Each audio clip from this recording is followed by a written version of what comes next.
Every now and then, the 49ers news cycle does not come blasting from the outside. It moves quietly through the hallways in Santa Clara. Today feels exactly like that. The roster is giving us clues. A linebacker battle that may look small, one signing that pulled the headlines while another move could reshape the entire defense. A Brandon Aiyuk situation that is clearly moved beyond normal tension, and Christian McCaffrey reminding the league that he is still a legitimate fear factor. So stay with me, hit that like button, subscribe, because today we are talking behind-the-scenes moves, tough decisions, and a championship window the 49ers are still trying to protect. The first move may look small if you only scan the surface, but for a roster trying to survive deep into January, this type of battle becomes a real conversation. Garret Wallow is not the name that makes the fan base freeze in place. He does not arrive with star power, he does not bring a huge contract, and he does not change the biggest headline of the day. But people in Santa Clara understand exactly what it costs when linebacker depth gets ignored. Last season, the 49ers had to reach so deep into the roster that they ended up playing guys in the playoffs who had joined the team after Thanksgiving. Normally, that screams total emergency, and still, a few of those players answered the call. Wallow was one of them.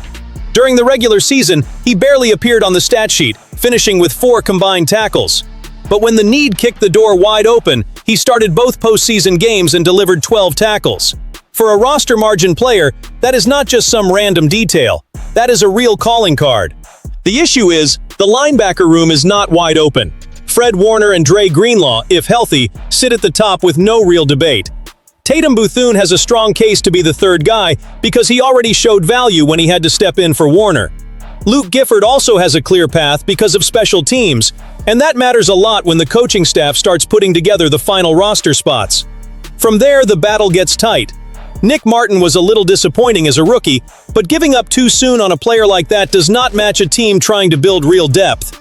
And Jaden Duggar, fresh out of the draft, is already getting early praise and could bring more than one role to the defense. So the behind-the-scenes read is this.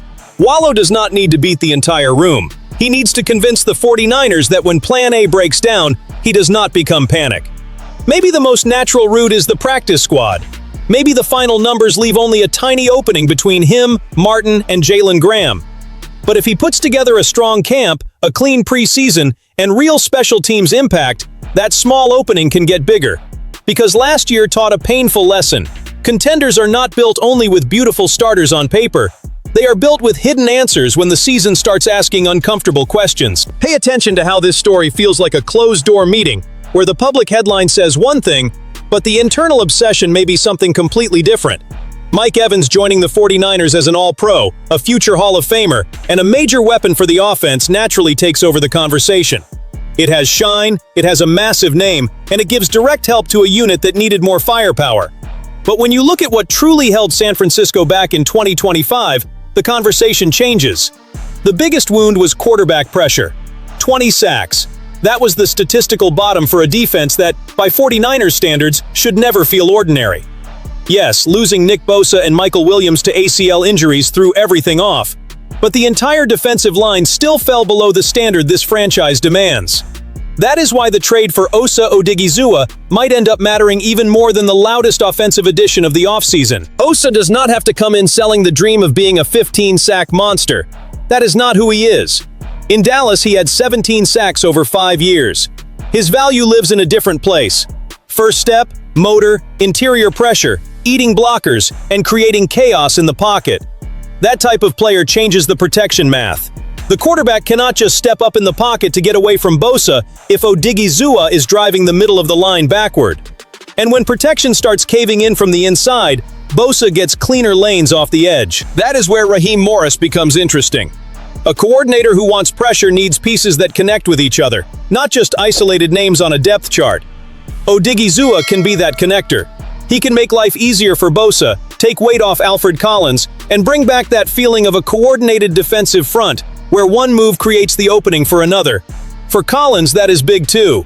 Instead of carrying the burden of being the main anchor and the main disruptor at once, he can simplify his game and grow inside a cleaner role. So while a lot of people look at Evans and see the shiny off-season trophy, I am watching the move that could change the structure of the defense. Because serious contenders do not win only with a pretty offensive weapon. They win when the opposing quarterback feels rushed before the play even fully breaks open. If Odighizuwa really brings that quiet impact, the 49ers may have bought more than a defensive tackle. They may have bought the mechanism that turns the entire pass rush back on. Then we get to the uncomfortable part of the day, because not every behind-the-scenes story is about a clean roster fit. Sometimes it is about a relationship that kept losing oxygen until it turned into a public problem. Brandon Aiyuk and the 49ers are not just disagreeing anymore.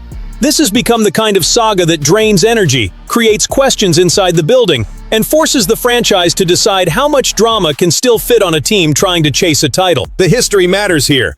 Aiyuk signed a massive extension in 2024, 4 years and $120 million, then saw his season cut short by ACL and MCL injuries.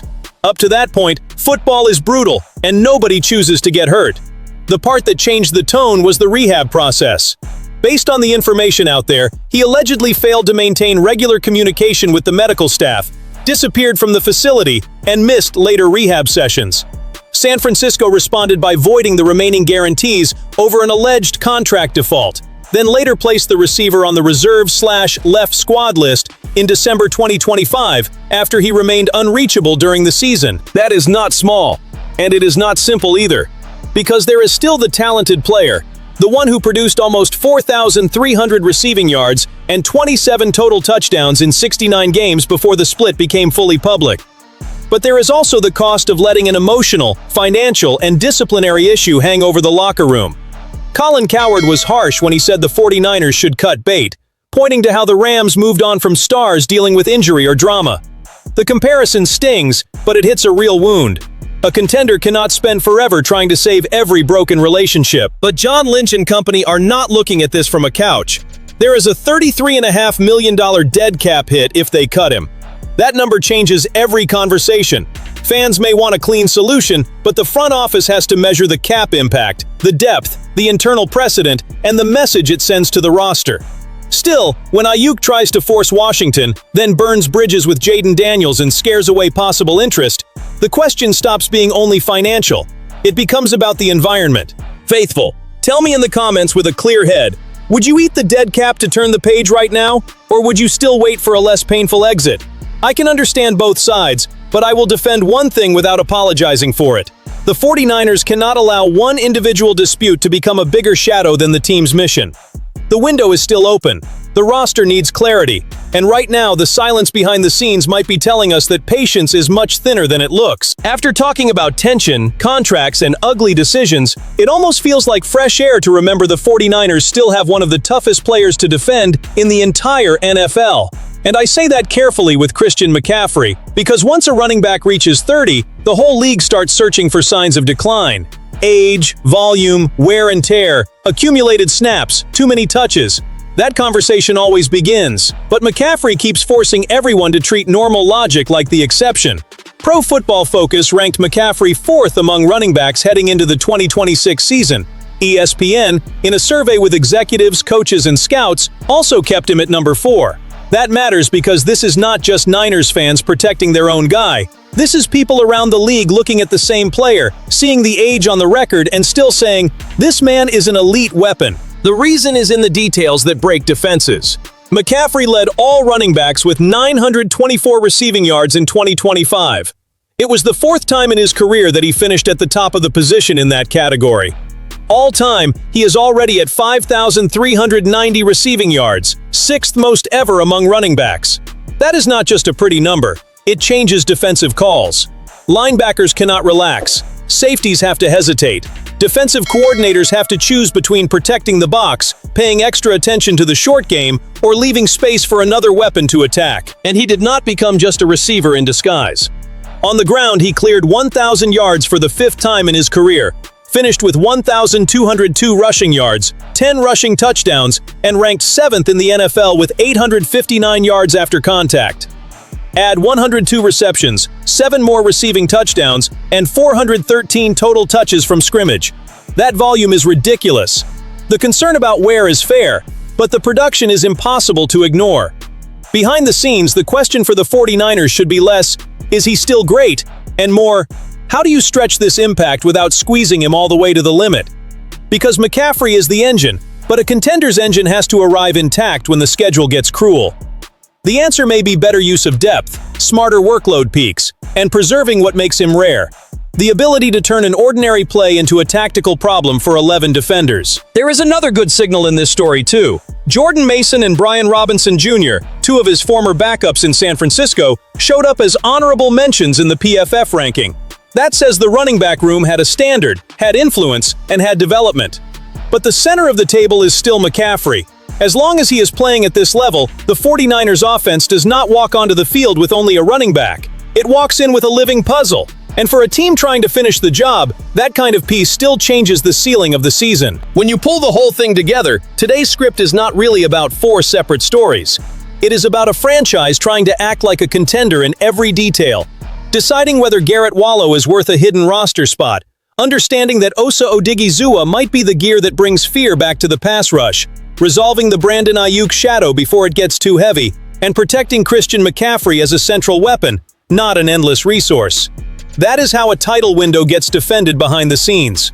Cold decisions, hot pride, and zero tolerance for waste. If you want to follow this daily battle in Santa Clara, subscribe, hit the like button, and comment which one of these decisions could change the 49ers season the most.